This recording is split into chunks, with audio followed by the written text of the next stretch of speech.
नमस्ते। मैं डॉक्टर आनंद सिंह एक बार फिर से आपका स्वागत करता हूं एच मेडिकेयर के मंच पर। दोस्तों, पिछले वीडियो में हमने बात करी थी रागादिरोगानम के बारे में। एक बार फिर से उस पर चर्चा करते हैं कि रागादिरोगानम क्या है।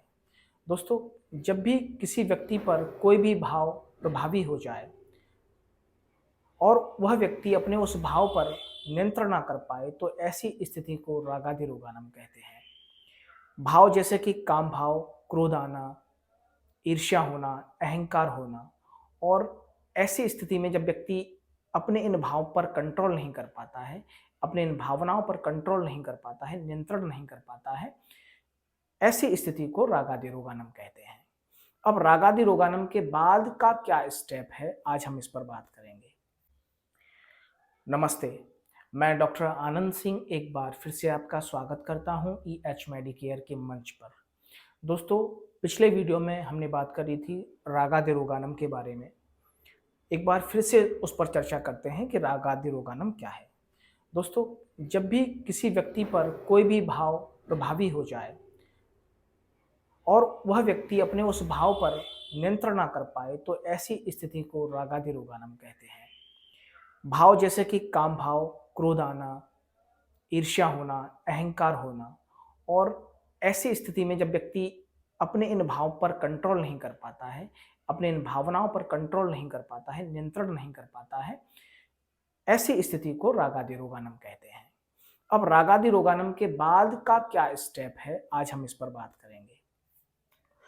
तो आप सीधे तौर पर मानकर चलिए, किसी भी व्यक्ति को कोई भी भाव उत्पन्न होता है। मान लीजिए किसी सुंदर स्त्री को देखकर किसी भी पुरुष को काम भाव उत्पन्न होता है, जो कि स्वाभाविक है। किसी भी व्यक्ति से हमारी कोई लड़ाई झगड़ा हो जाए तो उससे फिर बदले लेने की भावना उत्पन्न होती है, जो कि स्वाभाविक है।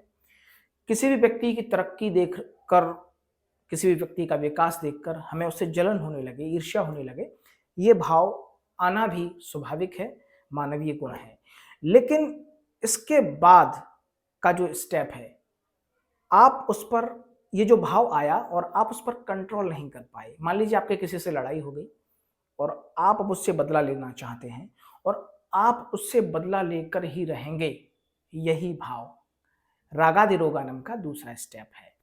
किसी भी सुंदर स्त्री को देखकर काम भाव उत्पन्न होना और मन में ये विचार आना कि मैं अब इस स्त्री को पाकर ही रहूंगा, ये भाव आना, ये रागादिरोगानम का दूसरा स्टेप है। और इसी स्थिति को कहते हैं अवशेषकाय प्रसृतानम।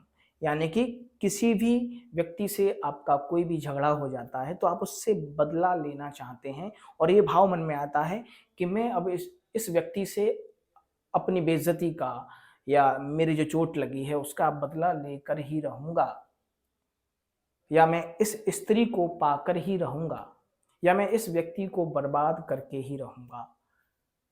यही स्थिति है अवशेषकाय प्रसृतानम। ऐसी स्थिति में व्यक्ति को बेचैनी होने लगती है। वह एक जगह खड़ा नहीं हो पाएगा, एक जगह बैठ भी नहीं पाएगा। दोनों ही स्थितियां होती हैं। वो एक जगह खड़ा है तो फिर बैठ जाएगा, और बैठा है तो खड़ा हो जाएगा, खड़ा है तो चलने लगेगा, चल रहा है तो रुक रुक जाएगा। ये स्थिति बेचैनी की स्थिति हो जाती है। इसे कहते हैं अवशेषकाय प्रसृतानम। आज के इस माहौल में आप रोज सुन रहे होंगे कि अ, लड़कों के द्वारा किसी भी लड़की का बलात्कार कर दिया जाना। तो इन सारी स्थितियों का कारण क्या है? इन सारी स्थितियों का कारण है अवशेषकाय प्रसृतानम। और ये शुरू होता है रागादिरोगानम से। यानी कि जब व्यक्ति के मन में कोई भी भाव आया और उस भाव को पूरा करने के लिए अ, व्यक्ति अपना एक सेकंड स्टेप ले लेता है, आगे बढ़ जाता है, इसे ही बोलते हैं अवशेषकाय प्रसृतानम। इन दोनों ही स्थितियों का पालन करना ही एक प्रकार का मानसिक रोग है। आजकल हमारे देश में मानसिक रोगियों की संख्या बढ़ती जा रही है, लेकिन हमारा समाज या हमारी सरकार भी हमारे समाज में मानसिक रोग को मानसिक रोग मानना, एक रोग मानना एक्सेप्ट नहीं हुआ है, स्वीकार्य नहीं है हमारे समाज में। आप ऐसे मान के चलिए, किसी भी व्यक्ति को कोई भी मानसिक रोग है तो उसका वह रोग मानना स्वीकार्य नहीं है। रोगी पर लोग हंसते हैं, उसका मजाक उड़ाते हैं।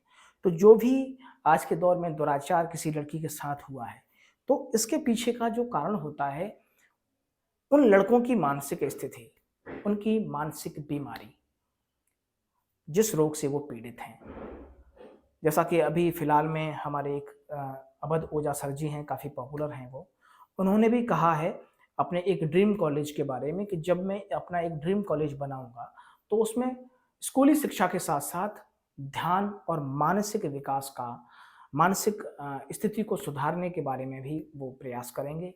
ऐसा उन्होंने अपने एक क्लिप में कहा है। मुझे ये तो नहीं पता कि कौन-सी क्लिप है वो, लेकिन मैंने सुना है और देखा भी है मैंने कि उसमें उन्होंने बताया है कि वो स्कूली शिक्षा के साथ-साथ मानसिक शिक्षा पर, मानसिक विकास पर, मानसिक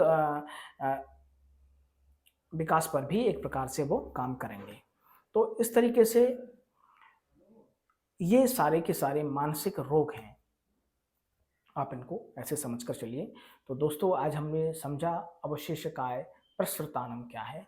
तो इसी के साथ-साथ यदि आपको हमारे ये वीडियो पसंद आया हो तो आप हमारे वीडियो को लाइक करें, चैनल को सब्सक्राइब करें और वीडियो को शेयर अवश्य करें।